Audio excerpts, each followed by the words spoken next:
Todos se aglomeraram ao redor do cordão de isolamento. Alguns chegaram a se agredir fisicamente para ouvir com nitidez o último nome da lista. Lanceiros, contenham a massa antes que os comboios sejam invadidos. Revelem o nome de uma vez pelos céus. Acabem logo com esse martírio. Cláudio Gonçalves Sobrinho. Sou eu! Estou aqui!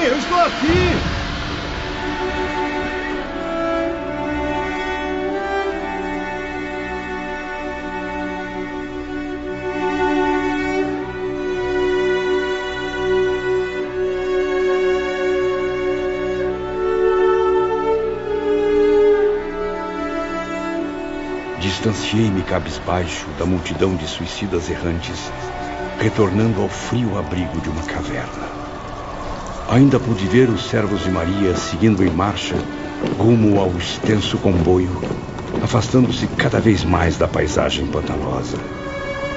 Pesada solidão cercou novamente o sinistro povoado, enquanto alguns espíritos revoltados ainda tentavam invadir os veículos. Socorro! Eu fui esquecido! Voltem aqui! Tenha piedade de mim! Onde está a compaixão dos servos de Maria? Deixem-me ir também! Eu exijo! Sou um homem importante e influente! Ordeno que me tirem daqui! Em vão os condenados suplicaram por justiça e ameaçaram os benfeitores, que nada responderam.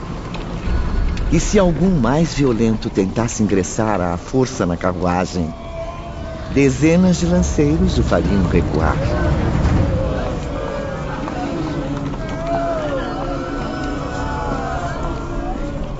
A legião dos servos de Maria desapareceu completamente no sombrio horizonte, enquanto a loucura coletiva se instaurou entre as ruas lamacentas. Camilo, por sua vez, sozinho com os próprios pensamentos, mal conseguiu conter as lágrimas desesperadas.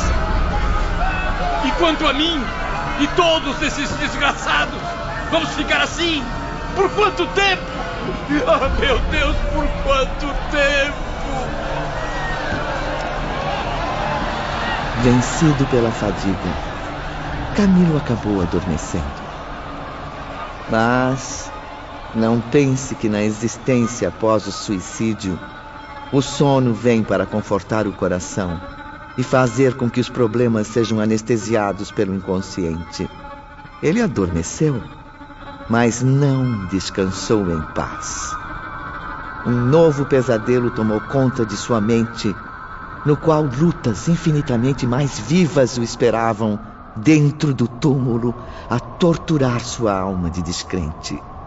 Agora, através do sonho, retornou às primeiras horas que se seguiram ao ato brutal do suicídio, revivendo com detalhes cruéis seus primeiros momentos de espírito desencarnado. Vejo meu espírito rudemente violentado. Parece que tive um colapso e desmaiei. Meus sentidos, minha razão, paralisaram-se. É como se aquele tiro maldito que ainda ecoa em minha mente tivesse separado uma a uma as moléculas que constituem minha vida. Estou semi-inconsciente, atordoado, mas não o suficiente para esquecer essa dor insuportável. Pouco a pouco, sinto-me ressuscitando das trevas em que mergulhei meu espírito, após a terrível afronta que cometi diante das leis de Deus, com o suicídio. Sim, o corpo físico, o atributo máximo que Deus impôs sobre aqueles que no decorrer dos milênios deverão refletir sua imagem e semelhança, a consciência, a memória, o divino dom de pensar. Camilo continuou vivenciando por intermédio de sono profundo as mais terríveis experiências.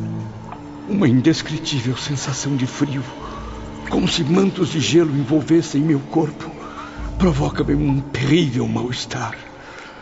Sinto os pulmões sem ar, o que leva-me a crer que a morte se aproxima com seus sintomas dilacerantes.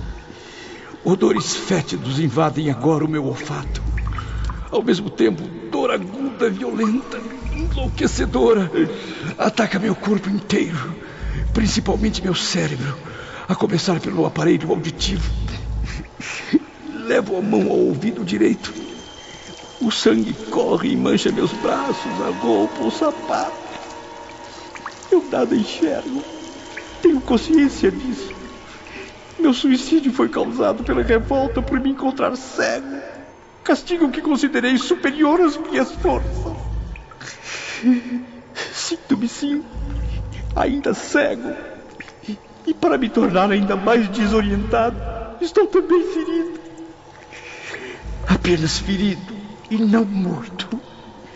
Porque a vida continua em mim como antes do suicídio. As sensações eram reais no pesadelo de Camilo. Tão verdadeiras que ele contemplava a si mesmo, preso a um leito de hospital ou até mesmo em sua casa. Porém, era impossível reconhecer o local, pois Camilo não via nada. Ana! Onde você está, minha esposa? Ana! Ana! Meus filhos! Onde estão meus filhos? Doutor, ajude-me. Enfermeira! Ninguém trabalha nesse maldito hospital! Serviçais! Apareçam, bando de inúteis! Abram as janelas, vagabundos! Ar! Eu preciso de ar puro!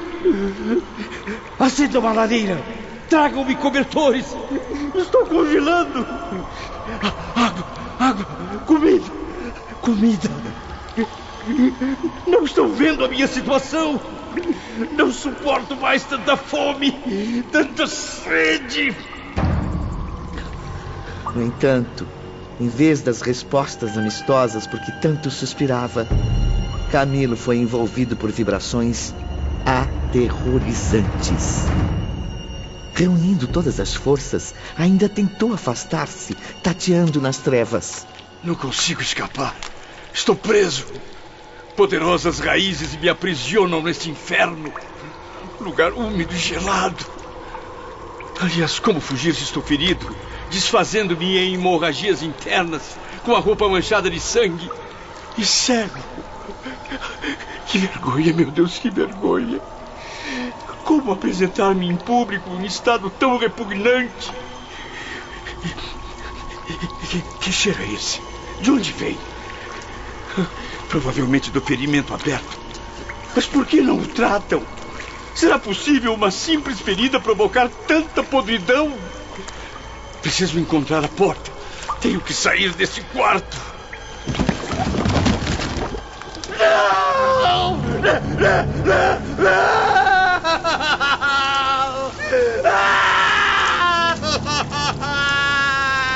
Camilo tropeçou em algo e, curvando-se para examinar o que era, descobriu que estava em meio a um monte de escombros, nada menos que destroços misturados à terra de uma cova recentemente fechada. Não pode ser. Estou num cemitério. Túmulos, milhares deles. Por que me encontro aqui? Não me lembro de como cheguei. E o que vim fazer aqui no cemitério sozinho, ferido, cansado? É lógico que tentei o suicídio, mas... Camilo mal concluiu suas ingênuas perguntas à consciência e viu a si próprio, como se estivesse à frente de um espelho, estirado num caixão. O corpo decomposto, morto dentro de uma sepultura. Uma misteriosa voz interior, então, esclareceu sua confusa memória. Não quiseste o suicídio? Pois agora o tens. Mas como pode ser se eu não morri? Sinto-me vivo. Por que então estou só, perdido na morada dos mortos? Não aguento mais. Estou perdendo a razão. Eu tenho que escapar. Eu tenho que escapar. Eu quero morrer!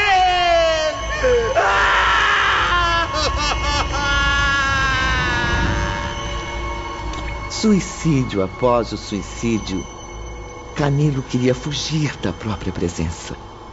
Para isso, recordou mentalmente a cena brutal do tiro no ouvido, como se por uma segunda vez buscasse na morte o esquecimento. Mas de nada adiantou, pois a imagem de seu corpo em decomposição, as vozes obsessoras, o odor fétido, tudo o fazia viver intensamente a cruel realidade. Correu como louco, fugindo do cemitério e invadindo as ruas da cidade. Meu Deus, estão me perseguindo. Proteja-me deste pesadelo. Uma porta aberta. Parece que a casa está vazia. Não vou me encontrar ali.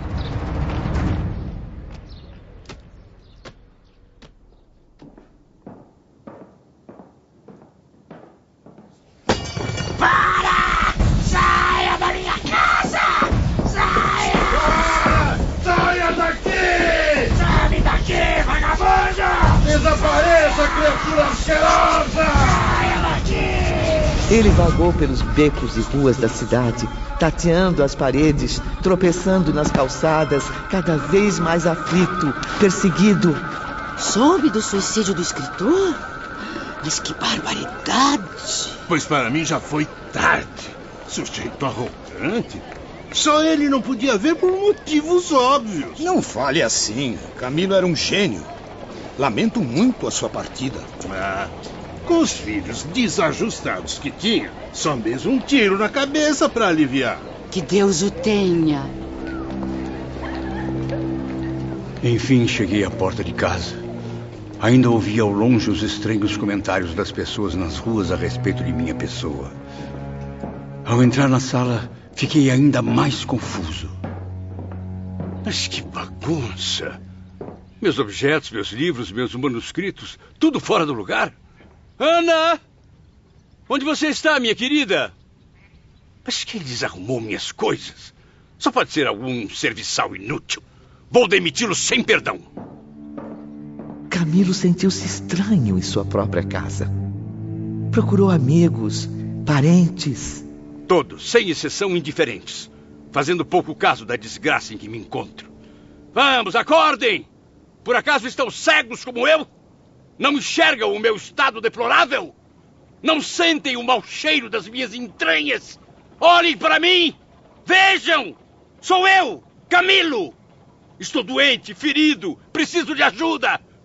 Oh, meu pai! O que está havendo? Sinto-me incompleto. Perdi alguma coisa que está me deixando desnorteado, confuso. E essa coisa é parte de mim mesmo. Atrai-me para outro lugar, longe de minha casa, da família, dos amigos. E tamanha era a atração, a afinidade vital que essa coisa exercia sobre Camilo, que ele não conseguiu permanecer em nenhum outro local, senão o tenebroso local de onde havia fugido. O cemitério. Sim, essa coisa cuja falta me enlouquece é o meu próprio corpo. O meu cadáver apodrecendo na escuridão de um túmulo. Não! Maldição! Estou sepultado, mas continuo vivo. E a sofrer mais, muito mais do que sofri antes do suicídio.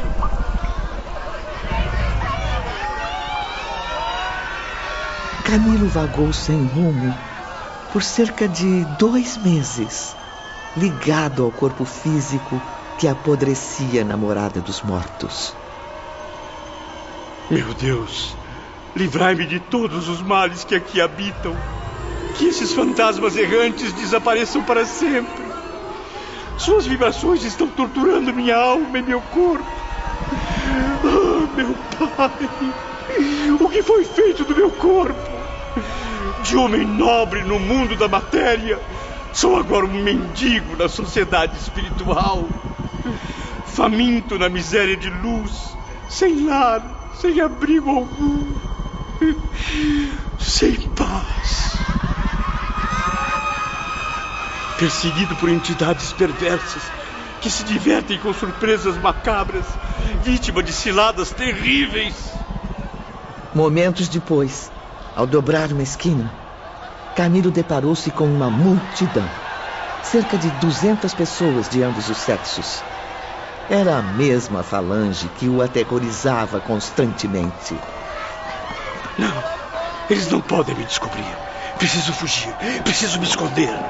Ele ainda tentou correr, mas acabou se envolvendo, misturando-se às ondas daquela terrível marcha. Não me empurrem! Eu não quero ir! Afastem-se de mim! Malditos! Fica quieto e caminha, idiota! Fomos capturados! Não tá vendo soldados? Quem se juntar a nós não poderá mais se separar. Estamos cercados pelos milicianos. Já notaram as lanças desses malditos? Estão cometendo uma injustiça! Não sou nenhum criminoso! Sou Camilo Botelho! Não me reconhecem? Visconde Camilo Cândido Botelho! Pois então, dane-se nas profundezas, Visconde Botelho! Eu também sou nobre. Tenho muitas terras.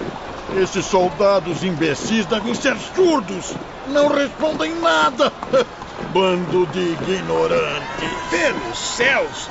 Jamais irei escapar! Perdão, senhor! Perdão!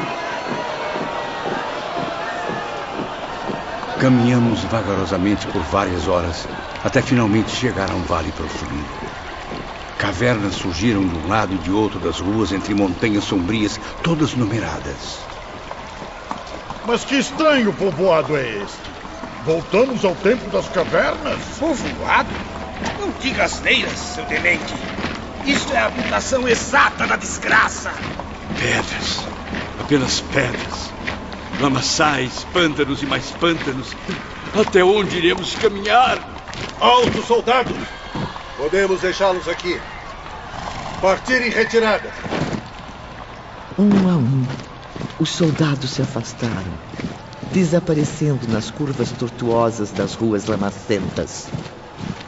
Confusos e atemorizados, Camilo e os outros seguiram ao seu encalço, mas foi em vão.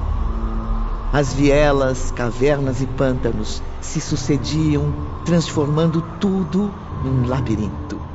Para onde se dirigissem, estariam presos ao mesmo cenário medonho.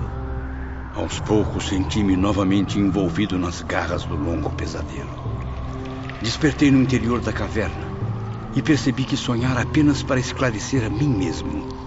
Reviver na mente os momentos que se sucederam ao meu terrível ato de suicídio até minha chegada ao Vale Sinistro. Saí da caverna à procura de ar puro após vivenciar as cenas daquele pesadelo maldito.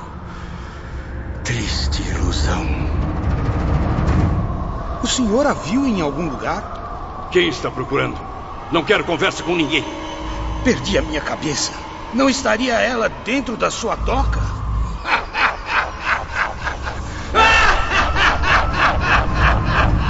A cada instante, uma nova aparição assustadora. Homens decapitados, figuras hediondas, cínicas, fantasmas zombeteiros. Camilo ainda presenciou fisionomias amedrontadas, criaturas desfiguradas pela intensidade dos sofrimentos, corpos esquartejados que se movimentavam entre as sombras das trevas, pessoas que seriam irreconhecíveis até mesmo pelos familiares da terra. Eram cenas aterrorizantes, criadas por uma extensa falange de suicidas perversos. Não suporto mais. Não é um sonho. É a realidade maldita, assombrosa, feroz. Imagine um lugar envolvido em densos véus de penumbra, gélida e asfixiante, onde se aglomerassem habitantes de além-túmulo, abatidos pelo suicídio. Homens e mulheres, a ostentar cada um o estigma do gênero de morte escolhido para lhes tirar a própria vida. O Vale Sinistro, cara Ivone, era muito pior que qualquer imaginação humana. Cenas refletidas ao redor de cada suicida levavam confusão à localidade. Espalhavam tragédia e inferno por toda a parte. Meu pescoço! Tirem essa corda daqui! Eu não consigo respirar! respira! Estou sufocado! Socorro! Socorro! Está ardendo! Meu corpo está em chamas! Sangue! Preciso estancá-lo! Minha garganta está jorrando sangue! Não podem me ver assim! Alguém me ajude! Eu estou me afogando! Não consigo respirar! Maldito veneno. Está corroendo as minhas vísceras. Eu quero morrer! Morrer de novo!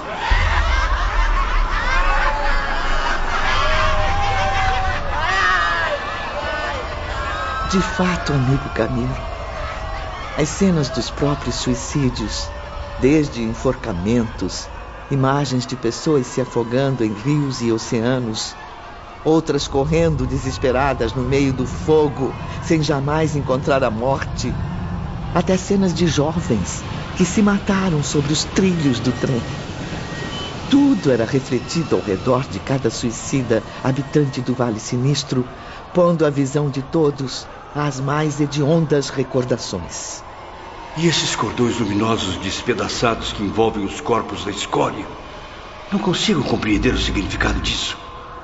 Será que também estou preso a esses fios arrebentados? Camilo não podia notar o próprio cordão luminoso a desprender fluidos em torno de seu espírito.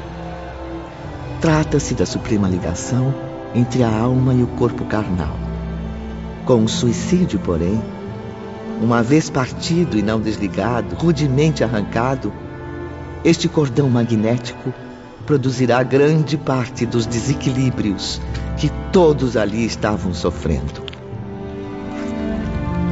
Sou um morto-vivo. Minhas forças vitais estão se esgotando. Jamais senti tamanha fraqueza. Não sei mais quanto tempo irei resistir. E percebo que todos também estão exaustos. Talvez seja por isso que não ouço mais os gritos, as lamentações. Preciso de repouso urgente. Parece que alguém está dormindo naquela caverna. São 4. São 4 completamente desmaiados. Não irão notar minha entrada. Menos de 24 horas depois, o repouso dos habitantes do vale foi interrompido. Camilo despertou assustado, junto dos demais suicidas que ocupavam a mesma caverna. Deus do céu! Serão os servos de Maria? E que diferença faz? Azarados como vocês, quem sabe daqui a 200 anos, alguma legião os resgate. Tenho fé. Algo me diz que desta vez eles me chamam. Não! Sou eu quem devo ir. Cheguei aqui primeiro. Tenho prioridade. Fale baixo, idiota. Silêncio. Quero tentar dormir um pouco. Vai ser difícil. Já estão começando a busca na rua. Dormir? Trajado desse jeito, de fraque e bengala, como se estivesse pronto para um concerto no Teatro Municipal? E por acaso não te enxergas? Para que ainda usas a casaca dos dias cerimoniosos? Para que cultivas os bigodes fartos? Pena que estejam um tanto empapados em sangue. Pedante desgraçado. Também não vê o estado podre em que se encontra, apesar de toda a pompa e arrogância? Chega de discussão. Estamos todos aqui cercados de odores fétidos. Nossas roupas, o que sobrou delas, empastadas em lama, gordura, fezes. Não convém discutirmos. Desejo apenas sair logo deste abismo nojento. Vejam, são mesmo os servos de Maria. Estou reconhecendo os uniformes e as lanças dos soldados. E o chefe do grupo, de turbante e túnica hindu. É uma figura inconfundível. Tem uma luz divina que se destaca nas sombras. Há mais enfermeiros que da última vez. Deus queira que me ajudem. Não suporto mais tanta dor nos ouvidos. Aqui! Aqui! Estou aqui! Salve-me deste buraco nojento e dessas más companhias! Socorro! Para trás! Espere pela chamada dos que serão recolhidos. Ao ouvirem seus nomes, apresentem-se por si mesmos. Enfermeiros, os que não se apresentarem a tempo devem ser procurados. O que mais desejo neste momento é ouvir o meu nome. E o que mais desejo é jamais saber o seu nome. Saia da frente, miserável! Abrigo número 40, Rua 77. Justino Guimarães. Sebastião Arruda de Souza. Maria da Conceição Feitosa. Inconsciente, não se encontra no abrigo. Mulher jovem. Está agora vagando na Rua 82. Não atenderá pelo nome. Cabelos longos e escuros. Pode ser reconhecida pelas feridas abertas nos pulsos. Vejam, os enfermeiros estão consultando um mapa. É o mapa das trevas. Estão se aproximando. Abrigo 36 da Rua número 48. Ingressar no comboio de socorro. Atenção! Belarmino de Queiroz e Souza. Eu sabia! Tinha certeza de que seria chamado. Até nunca mais, malditos!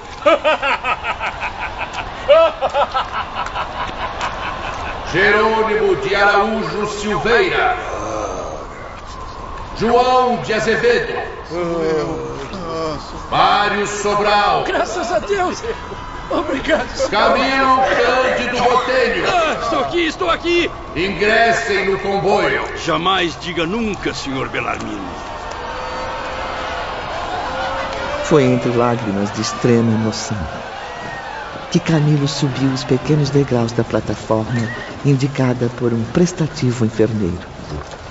Ao mesmo tempo, os soldados fechavam um cerco em torno de Camilo e seus 4 novos companheiros, evitando que fossem atacados pelos outros condenados.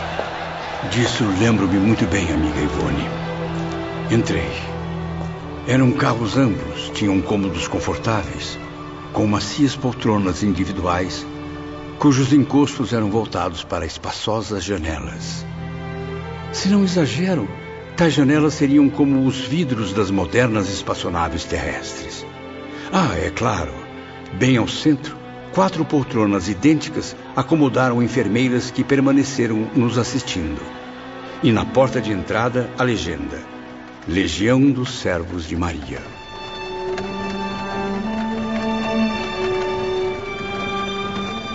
Não pude conter as lágrimas ao sentir o leve movimento do comboio, que oscilou suavemente num silencioso balanço. Não deem ouvidos a essas almas desesperadas. Convém repousarem agora, meus filhos. A viagem será longa. Não fosse o mau cheiro exalado pelos 13, eu conseguiria dormir o sono de uma criança. Pois ainda está em tempo, Sr. Belarmino. Caso prefira respirar ar fresco, basta atirar-se para fora. Se quiser ajuda, eu posso empurrá-lo. Não será necessário. Eu creio que nosso companheiro, trajado de modo tão aristocrático, não é tão ignorante quanto nos obriga a acreditar. Para que desavenças agora que estamos salvos, meus amigos? Somos todos conterrâneos, filhos da mesma pátria portuguesa. Então, se bem falam a minha língua, convém calarem as bocas. Já que não posso evitar o mau cheiro, ao menos poupem meus ouvidos das suas asneiras. Enfermeira, tenho muita sede. Em breve serviremos água e alimentos a todos. Descansem. Estaremos aqui vigiando e orando, conforme determina o nosso divino Mestre Jesus. O comboio afastava-se cada vez mais. Aos poucos, as nuvens cinzentas iam se dissipando aos olhos torturados de Camilo e seus companheiros. Olhos corrompidos durante anos pela mais suplicante das cegueiras, a da consciência culpada. Pelos céus, enfermeira, jamais havia feito uma viagem assim. Por favor, fale baixo. Fale baixo para não acordar os outros. Eu entendo o seu alívio, Sr. Camilo. A partir daqui, o nevoeiro de sombras começa a ficar para trás. Como um pesadelo maldito que se acaba ao despertar de um sono penoso. Aprecio o teu otimismo, meu irmão. Mas, como disse, a jornada ainda é muito longa. Por enquanto, convém notar como a paisagem mudou. Veja como as estradas são amplas, retas, a se perderem de vista. Sim, a atmosfera faz-se branca como neve. E este vento soprando... esta brisa abençoada. É um dos exemplos da misericórdia divina, meu irmão. Fale baixo, minha senhora. Vai acordar meus nobres companheiros. Com licença, senhor Camilo. Eu vou buscar um pouco mais de água. Deus misericordioso. Acabamos de deixar o Vale Sinistro. E para trás ficou o terrível cenário perdido nas trevas do abominável. Lá permaneceu, incrustado nos abismos invisíveis criados pelo pecado, a açoitar a alma dos que se esqueceram do Criador e cometeram suicídio. Oh, fonte imortal do bem eterno, agradecerei para sempre a vossa graça.